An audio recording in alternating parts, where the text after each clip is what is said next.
Good morning, children. We continue with the chapter January Night. But before I begin, let's recapitulate what we had studied yesterday. So, in our last class, we saw that the landlord has arrived at Halku's place to collect the due money.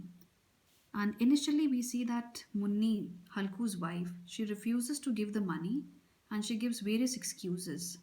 But after much coaxing by Halku, she finally hands over the money to him.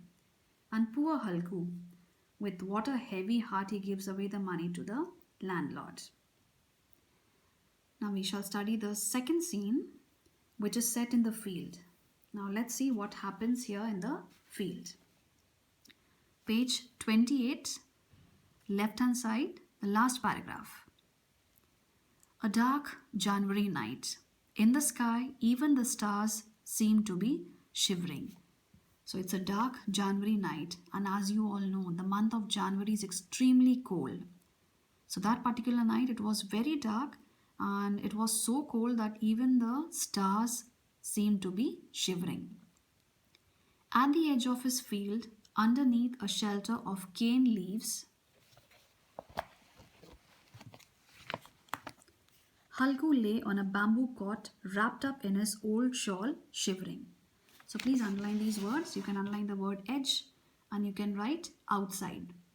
So edge of his field means outside his field. Shelter means protection. Cane leaves here refers to the sugarcane leaves. So outside his field, under the shelter or under the protection of the cane leaves or sugarcane leaves, we see Halku lay on a bamboo cot wrapped up in his old shawl, shivering.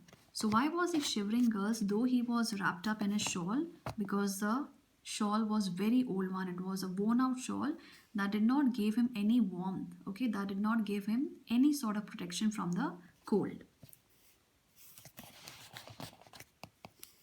Underneath the cot, his friend Jabra, the dog, was whimpering with his muzzle pressed into his belly. So we see that in this field, in this cold January night, Halku was not alone. He was given company by his dog, Jabra, who was whimpering with his muzzle. You can underline the word whimpering. Whimpering means low, feeble sound. So many of you might be having pet dogs and all. So you see when they are in pain or when they are in very sad mood and all, they make this whimpering sound. Muzzle is the nose and mouth. So we see that this Jabra, the dog, was whimpering with his muzzle pressed into his belly. Belly is his stomach. Neither one of them was able to sleep. So why were they not able to sleep? Okay, because both of them were feeling extremely cold. And when one feels very cold, one is unable to sleep. Halku curled up and said, "Cold Jabra, didn't I tell you in the house you could lie in the paddy straw? So why did you come out here? Now you'll have to bear the cold. You thought I was coming out here to eat puris and sweets and you came running on ahead of me. Now you can moan all you want." So here we see Halku. Okay, he shares a very special bond with his pet, that is the dog. And here he's scolding Jabra, and what he's telling him, that didn't I tell you in the house that you could lie in the paddy straw? Now what is paddy straw, girls? Paddy means rice. Straw is the dry grass.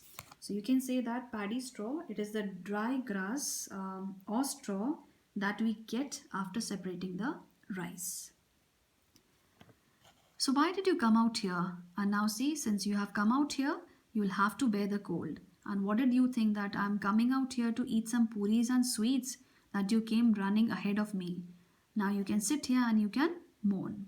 So at the same time, though he's scolding Jabra, at the same time he's very concerned about him. He's feeling bad for his pet, that in such extreme cold night, he has to give him company.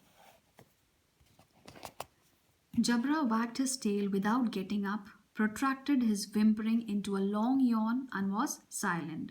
So Jabra, he did not bother to get up from his place. He just wagged his tail, protracted. Underline the word protracted. You can write the meaning.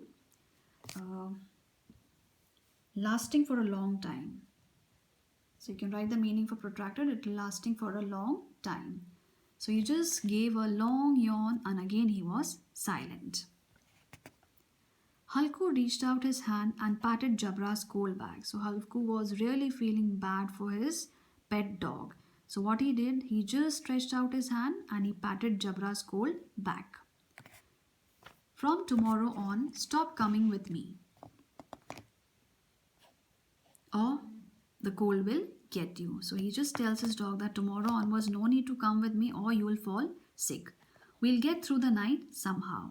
This is the reward you get for farming. While we do the hard work, someone else gets the joy of it. So he's just having this conversation with his dog and he's just sharing his feelings with his dog as if his dog can understand everything. So he just tells him that somehow today we'll manage and this is the reward that you get for farming while we do all the hard work. Okay, whole day and night we are slogging, we are working so hard in the fields and all, but at the end of the day, what happens? Someone else gets the benefit of it. Someone else gets the joy of it. Jabra looked at him with eyes overflowing with love. And Jabra, though he was an animal, but he could understand what Halku went through. Okay, he could understand the pain, the strain that Halku was going through. And he just looked at Halku with eyes overflowing with love. So Jabra's eyes were filled with emotions, filled with love for his master, Halku.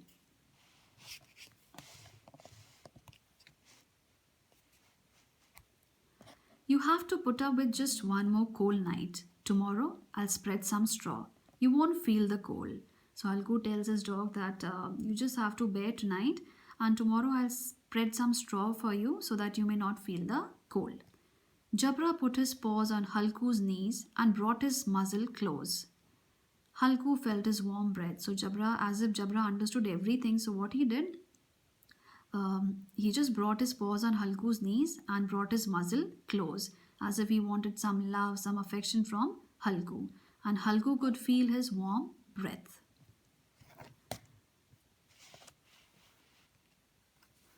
Halku lay down. Like some kind of witch, the cold weather continued to torment him. After that, Halku he just lies down. And then we see it was a extremely cold, girls. So here the word which you all know. You can underline the word which and you can write a woman thought to have magic powers, especially evil ones. Okay, a woman who is thought to have magic powers, especially evil ones. And you must have seen in the cartoons and the movies and all a witch who's wearing a black cloak and a white pointed hat, and she comes flying on a broomstick, and how ugly and scary they look. So here in these lines, the cold weather has been compared to a witch, and what is being said, just like a witch who torments, underline the word torment and write torture, just like a witch who tortures people, in the same manner this cold weather is torturing him is Halku. When he could no longer bear it, he gently picked Jabra up and got him to fall asleep in his lap. So both Halku and Jabra, they could not get any sleep because of extreme cold. So finally what Halku did, he picked Jabra up and he got him to fall asleep in his lap. So when two people are close, okay, when here in this case it is Halku and his animal and his pet dog Jabra. So when they are close to each other, you feel less cold. The dog's body gave off some kind of stink. Stink is bad odor, smell. But Halku, hugging him tight,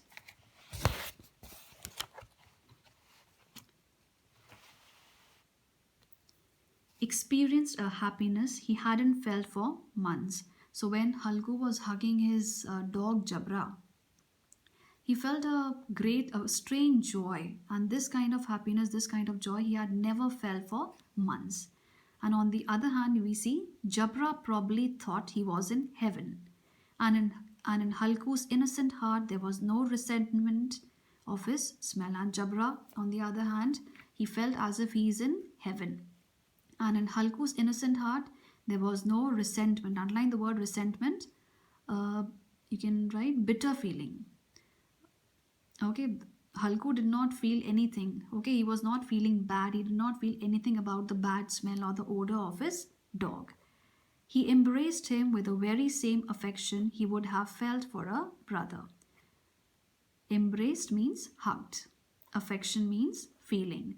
So Halku hugged his dog Jabra with the same feeling or affection that he would have felt for a brother. So he did not treat Jabra as an animal. He treated Jabra as his own brother. He was not crippled by poverty yet. Underline the word crippled, you can write here handicapped or affected. So though Halku, he was a poor person, okay, he was a poor farmer who did not even have the basic things.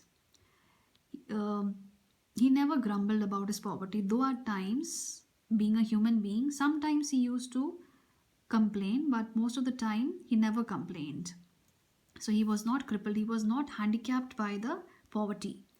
Rather, it was as though this friendship here we are talking about the friendship between Jabra and Halku.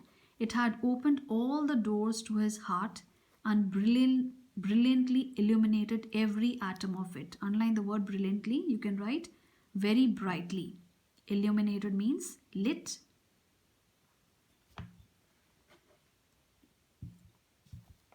Brilliantly illuminated every atom of it. So in fact, this friendship between Halku and Jabra, it had brought out all the emotions which we have for a good friend. So both of them, that is Halku and Jabra, they shared a very, very strong bond. It was more like a between two brothers. Suddenly, Jabra picked up the noise of some animal. So when both of them, they were trying to get some sleep, they were hugging each other and were trying to get some sleep. Then suddenly what Jabra picked up means he sensed the noise of some animal springing up. Springing up means jumping up. He ran out of the shelter and began to bark. Halku whistled and called him several times, but Jabra went on barking. So Halku, he whistled and he tried to call Jabra many times or several times, but Jabra went on barking. So with this we complete the second scene. Kindly go through the scene again, girls. And in our next class, we shall study what was that noise. Okay, what was that noise that Jabra picked up and that made it spring up, and why did he went on barking even after being called by Halku so many times or several times. So we'll study all this in our next class. So that's it for today, girls. Have a good day.